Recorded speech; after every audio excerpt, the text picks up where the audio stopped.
This is Rose Levy, who has been working at SEIU 32BJ, District 615.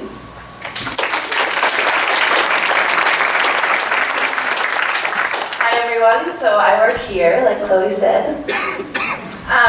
And this past April, our campaign had reached a crisis point. People were coming into the office, airport workers almost every day, and these are people we had been talking to for years, and they were saying that they were about to lose their jobs. So we started thinking, wow, we really need some community support. So I call Rebecca, my fellow, and ask her if she can squeeze in some of these workers for her North Shore Labor Council monthly meeting the next night. So I show up at the meeting and I'm the first one there. And I'm kind of surprised because I'm looking around and I'm feeling pretty comfortable in a room that feels pretty familiar.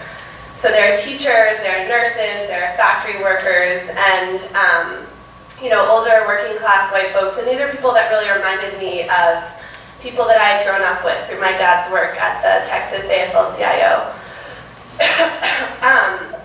And so the meeting gets going and I'm starting to wonder, looking around, like, where's my crew?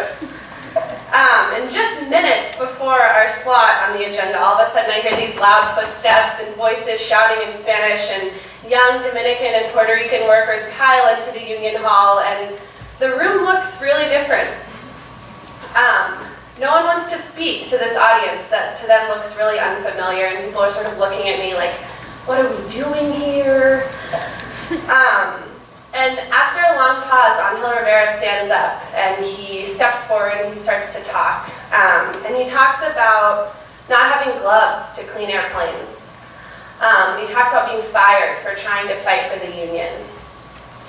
And after every sentence he's sharing, I'm just trying to translate really fast, catching my breath. And then this amazing thing happens, because as his coworkers see him step forward, they want to share too. And all of a sudden, everyone is standing up, and everyone wants to talk, and we're running way over time. And I'm looking at Rebecca, and I'm sort of nodding like, is this okay? And I'm still simultaneously trying to translate all these different stories.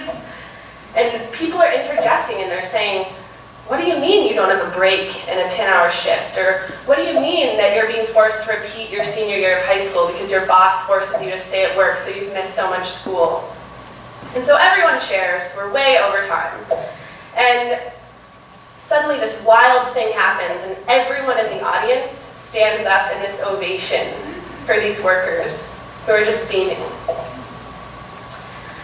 And thinking back on it later, I didn't fully fit on either side of the room that night, but I was the bridge.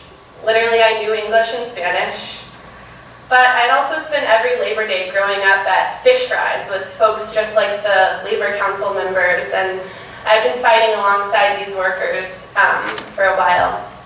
And, all year I've been sort of questioning my role in organizing amidst such difference, but in this moment it just felt right. Perfectly relevant and perfectly irrelevant. Thanks.